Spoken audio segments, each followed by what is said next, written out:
Em 2 de julho de 1816, a fragata La Medusa encalhou ao largo da Mauritânia. Era o início de um estúpido naufrágio seguido pela trágica e macabra Odisseia da Balsa, imortalizada pelo pintor Géricault.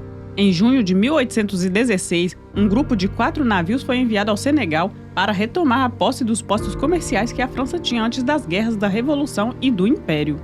Composto pela fragata La Medusa, a corveta Echo, Argus e o La Loire. Eles partiram em 17 de junho para Saint-Louis e Cabo Verde. No dia seguinte, La Medusa e Echo ultrapassaram os outros 2 navios e os perderam de vista. Encarregado de transportar o pessoal administrativo necessário para a operatividade da colônia, La Medusa também tinha a bordo os soldados de um batalhão de infantaria marinha que deveriam assegurar a defesa de Saint-Louis e o futuro governador do Senegal.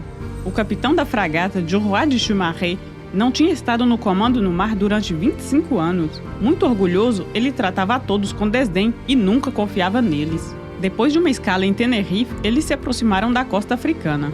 Chaumareix, que mal podia fazer um balanço da situação, já foi logo cometendo um erro de orientação de 110 quilômetros. Ele ainda cometeria um segundo erro mais grave. Às 20 horas do dia 1 de julho, ele pensou ter reconhecido o Cabo Branco ao noroeste da Mauritânia, quando na verdade ele estava a 30 quilômetros mais ao sul. A partir de então, tudo seguiu uma sequência fatal. Chaumareix estava convencido de que havia passado pelo Cabo d'Argan, cujos rastros eram o terror dos marinheiros. Na manhã de 2 de julho, ele definiu o rumo para o sudeste, acreditando que estava indo para a foz do Senegal. Por volta das 15 horas, diante da crescente ansiedade da tripulação, Chaumareix começou a perceber um perigo e deu a ordem para mudar o curso. Mas era tarde demais e a fragata, navegando a favor do vento em sua velocidade máxima, se lançou com toda a força em um banco de areia. Os passageiros e a tripulação ficaram atordoados e houve um silêncio mortal no convés. O mais abalado de todos foi Chaumareix, que perdeu um tempo precioso em manobras inúteis. A fragata poderia ter sido reerguida por marinheiros bem orientados. Na noite de 5 de julho, a tempestade começou, as âncoras cederam uma após a outra e, ao amanhecer, o navio foi jogado no Recife por uma onda enorme. Em poucas horas, o navio estava sendo levado pela água por todos os lados. Infelizmente, não havia barco suficiente para evacuar os cerca de 400 marinheiros, soldados e passageiros. A fragata tinha apenas 6 botes salva-vidas. Decidiu-se então construir uma jangada incrível usando mastros cerrados, pranchas recuperadas e cordas enormes. Essa balsa, com 15 metros de comprimento e 8 metros de largura, deveria ser rebocada até a costa próxima da África pelos outros 6 barcos. Pelo menos essa foi a promessa solene feita aos passageiros e à tripulação. A pequena lista dos que ocuparão seus lugares nos 7 barcos é lida para os homens reunidos no convés. A evacuação então começou em uma desordem indescritível.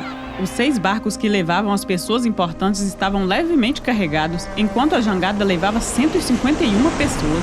A balsa estava sobrecarregada, afundando sob seu peso, e eles estavam com água até a cintura. 17 marinheiros e soldados se recusaram obstinadamente a deixar o navio naufragado. O capitão Chaumareix, por sua vez, havia se acomodado há muito tempo em seu barco, à frente do comboio. O reboque da jangada começa. A enorme massa tinha dificuldade para se mover e estava absorvendo cada vez mais água. É nesse momento que ocorre a tragédia. 2 horas depois de deixar o naufrágio, na manhã de 5 de julho, o reboque que ligava a jangada às canoas se rompeu sob a violência das ondas. Talvez ela tenha sido largada, a verdade nunca será conhecida. Aliviados de seu pesado fardo, os 6 barcos partiram novamente, antes de desaparecerem para sempre no horizonte. Na jangada, os 151 naufragados estavam tão apertados que não conseguiam se sentar. Desde a primeira noite, o vento soprou como uma tempestade. Alguns foram jogados ao mar, outros tiveram suas pernas quebradas entre as vigas mal unidas e muitos se afogaram. Na primeira noite, a maioria dos barris de água e vinho foram levados pelas ondas que varreram a embarcação. O suprimento de biscoitos, o único alimento a bordo, acabou em 24 horas. Na segunda noite, uma rebelião eclodiu. Ao amanhecer, 69 corpos foram contados. Alguns dias depois, uma segunda rebelião deixou mais de 30 mortos. Depois de uma semana, apenas 30 sobreviventes permaneceram a bordo do sinistro barco. Famintos, eles não têm escolha a não ser comer os cadáveres de suas vítimas. Primeiro crus e depois em fatias finas, salgadas e secas que penduraram nas cordas. Mas ainda havia muitas bocas inúteis e pouca água e vinho para compartilhar. Então 12 naufragados considerados muito fracos foram jogados ao mar. Quando o Argos finalmente encontrou a jangada no dia seguinte, em 17 de julho, havia apenas 15 sobreviventes a bordo. 5 deles morreram de exaustão logo após sua chegada a Saint-Louis. Quanto aos 17 naufragados que permaneceram no naufrágio do La Medusa, restavam apenas 3 quando a ajuda finalmente chegou, 52 dias após o naufrágio. Assim que o Echo retornou à França com a tripulação naufragada do La Medusa, a tragédia teve um grande impacto. O ministro da Marinha foi forçado a renunciar. Julgado por um conselho de guerra, Geoffroy de Chaumareix foi condenado à degradação militar e a 3 anos de prisão. Mas, na verdade, pelo resto de sua vida, 25 anos depois, ele suportou a hostilidade da população que nunca o perdoaria por sua covardia.